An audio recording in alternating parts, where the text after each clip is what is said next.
Yes, people, what's going on? Welcome back to the channel. Hope you guys are all doing well. So Manchester United are in Premier League action against Brighton at Old Trafford tomorrow.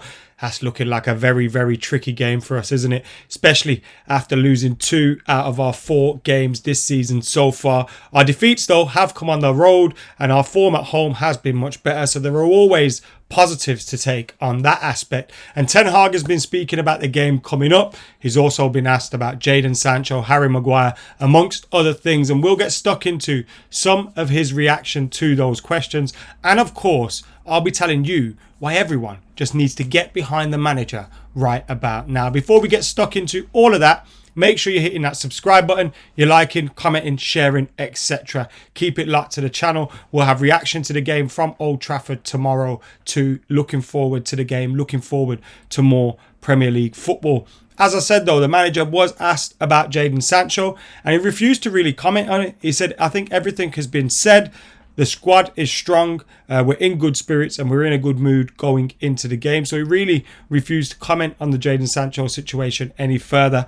After yesterday, we did a video on the Jadon Sancho situation. As soon as the video pretty much went out, it kind of got dated because there was further reports coming out that Jadon Sancho had refused to apologise to the manager and therefore he was training alone. Obviously, we knew he was training alone, but we didn't know that little bit. Now, if he has refused to apologise to the manager for the situation, then it's totally right that he doesn't come back into the squad. The manager spoke about, trying to set standards and things like that at the club and what his job is to do, which is to come in and set those standards. And he says, he's talking about how he deals with the players. He's saying it's also with the generation about team construction, the group dynamic, and always about the team.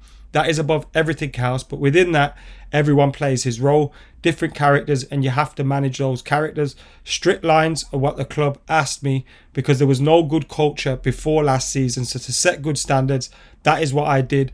And it is my job to control those standards. It is never someone makes one mistake. It is a whole process before you come to a certain outcome about strict lines. There's a structure to cross lines, so you have to be strong. That's what he said in regards to, creating that culture at the club. And we have to say he's bang on.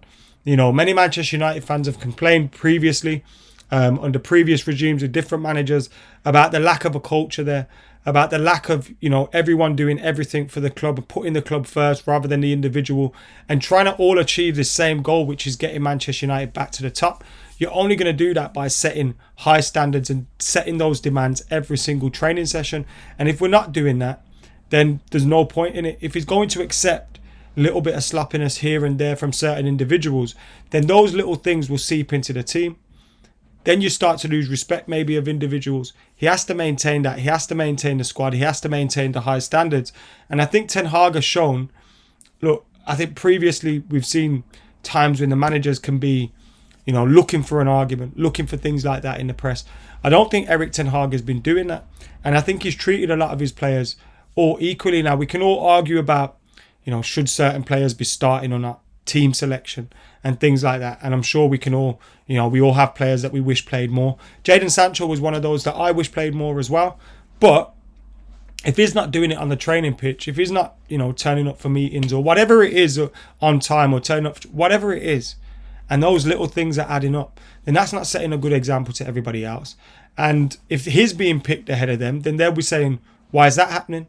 So, we have to set these standards and we have to be, the manager has to be the same with everybody. And whether it's been Cristiano Ronaldo, whether it's been, Marcus Rashford, Alejandro Garnacho, the manager has been quite fair.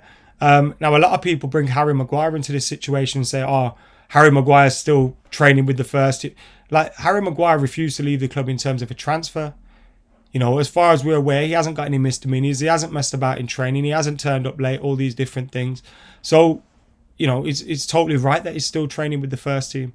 He's someone that if injuries happen, we're going to have to rely upon. So I don't get those comparisons, and I think it's silly to make those comparisons. And again, I'm someone that wanted Jadon Sancho to be starting for Manchester United at various points. I thought he started this season well when he was coming off the bench and stuff. So I kind of get his disappointment if he's not being selected, but you have to respond in the right manner and you have to respond in the right way on the training pitch, on the pitch as well. And the manager has to set standards at this club.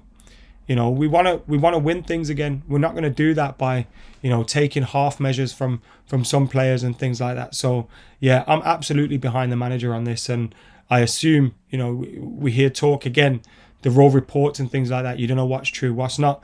Some reports said that, you know, some of his teammates weren't happy with Jadon Sancho's punctuality. If that's true, then you'd imagine they'd be behind the manager in this instance. Again, I think Ten Hag does see the human side. If Jadon Sancho is to come and apologise and, you know, patch things up, then I'm sure he'll be back in training and hopefully be delivering. But it doesn't look good when we're hearing what we're hearing at this moment in time.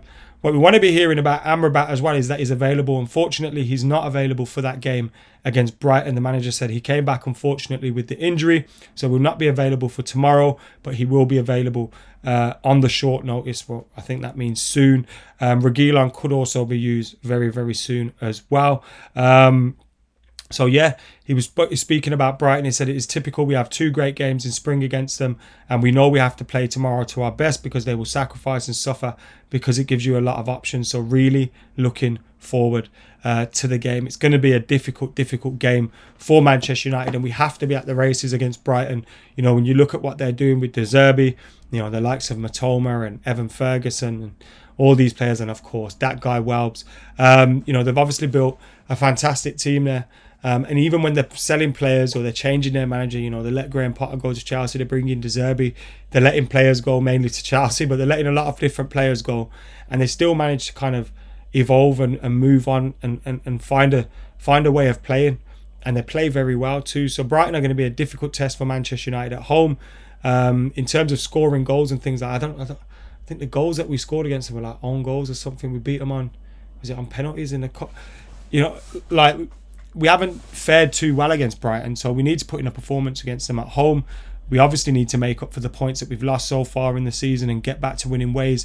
You don't want to be losing 3 out of your 5 Premier League games, and one of them being a home game as well. That's not the way to be going, especially when you've got Bayern Munich coming up midweek. Then you've got an away trip to Burnley. United want to be focusing on those 2 away trips with you know, positivity and a positive outlook, and winning that game against Brighton, we've got to do it, man. We've got to do it. Fingers crossed we will do that. In terms of a team that I'm thinking will start, we'll probably see, well, we will see Andre Onana in goal, you'd expect. Then you're going to probably see Wan-Bissaka and Delot again, unless he does bring in Sergio Reguilon, but I imagine it will be Delot. I think Delot played well against Arsenal. Lindelof and Martinez are available, so you'd expect they'd start at centre-back. In midfield, you'd assume Casemiro will be available. Bruno Fernandes will play as well.